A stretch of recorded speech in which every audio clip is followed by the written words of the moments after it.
So it takes it out of the hands of the judge. Exactly. Or the judge snatched that power back from the jury and said, well, you know what? I don't think y'all know what y'all talking about. I don't think that y'all opinion really matter. I hear your opinion, but here's what I'm going to do. So what happens is the judge superseded what the jury found, and now every judge since then has used what that judge has determined to continue to hold them in, hold the three of us, Ronald, Danny, and myself, as long as they possibly could. Man, It's a lot to take in. they working. Yeah. They, I look at it as, you know, once they get us in there, they want to keep us in there. We they money, like, and they going all they got all the power in the world to do stuff like this. I don't get it. Like, But see, now I think change, I think the society is ready for a change because momentum being picked up. This recent bill that we're discussing is from a Republican and a Democrat, but a staunch Republican is putting his name attached to it. So I think society is ready for a change. You know what I'm saying? It's just they need to be more educated to what's actually happening. Because many people process, don't know. Oh, go ahead. Due process is what we supposed to get. And out these ordeals, they going away from due process, the constitutional law, which is supposed to be the fabric of this society, of this country. Who does it apply to? The select few or all Americans? And right now, the select few, the due process and the constitutional laws and the bedrock of this so-called democracy applies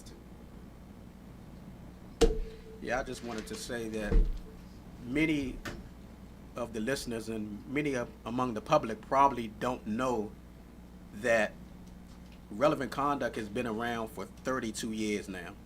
It was enacted in November 1987 when the United States Sentencing Guidelines were enacted. That was President Reagan's last greatest feat when he enacted the sentencing guidelines of 1987.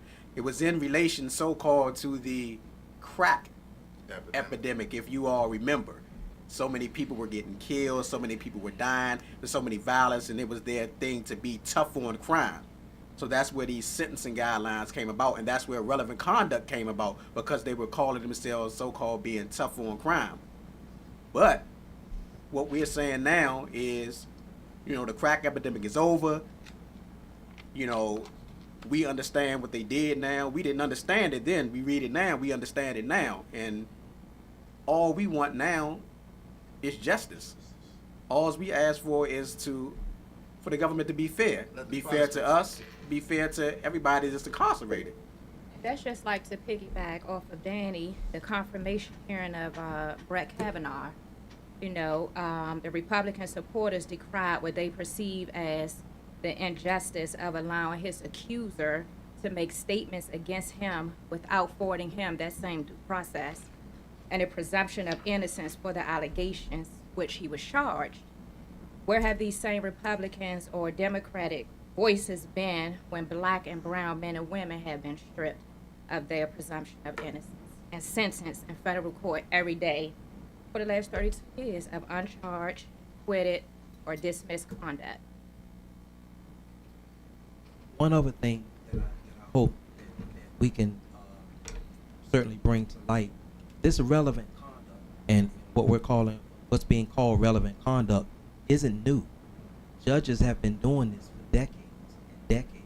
What's happening is with with the rise of social media, and right, now you're being able to get more light on a lot of different subjects and a lot of different things. Bills like they're trying to introduce cleans up a lot of what they're doing, so those judges won't look like what they were doing was dirty. Right. So what they're trying to do is introduce it and then make it seem like, okay, this is what we've been doing all the time. If you're saying that you have to introduce this to a bill, right? Let's just look at the sound right reasoning of it. If you're trying to introduce this into a bill, then what you're saying is we're not doing this. This is what we want to do.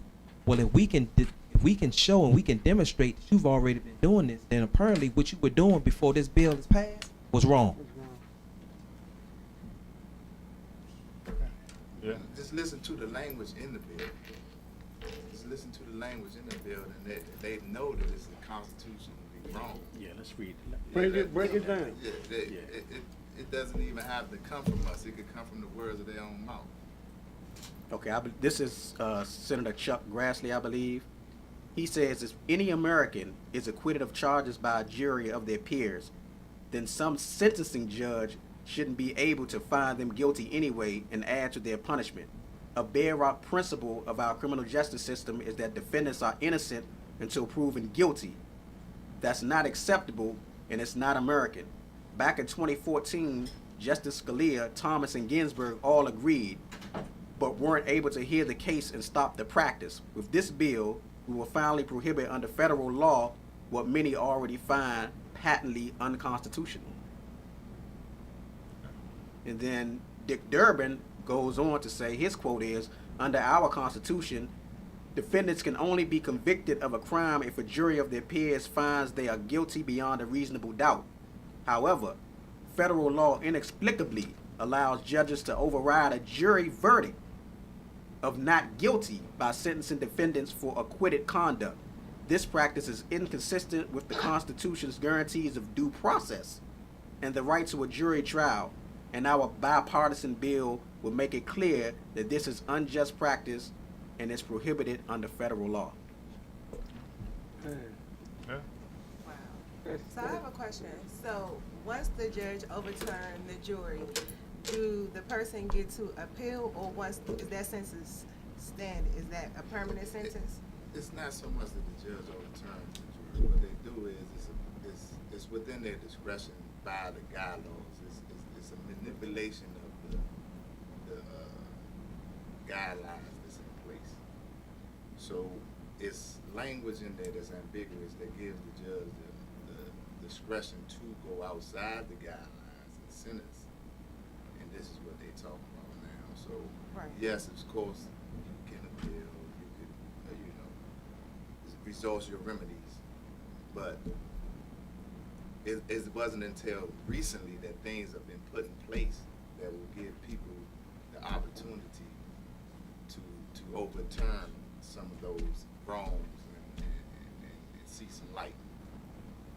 So that's how it goes. What happens is, like he said, it was supposed to, the guidelines were supposed to be put in place to safeguard from overzealous prosecutors and judges using their discretion. However, overzealous prosecutors have found ways to manipulate it and use it to their advantage, and the judges co-sign and go along with it. And this is how we come to this situation that we are in now. Because I'm going to give you all a simple personal example so you can really understand. During our trial, they charged us with various charges. Drug charges, conspiracy, racketeering, CCE, all these particular charges.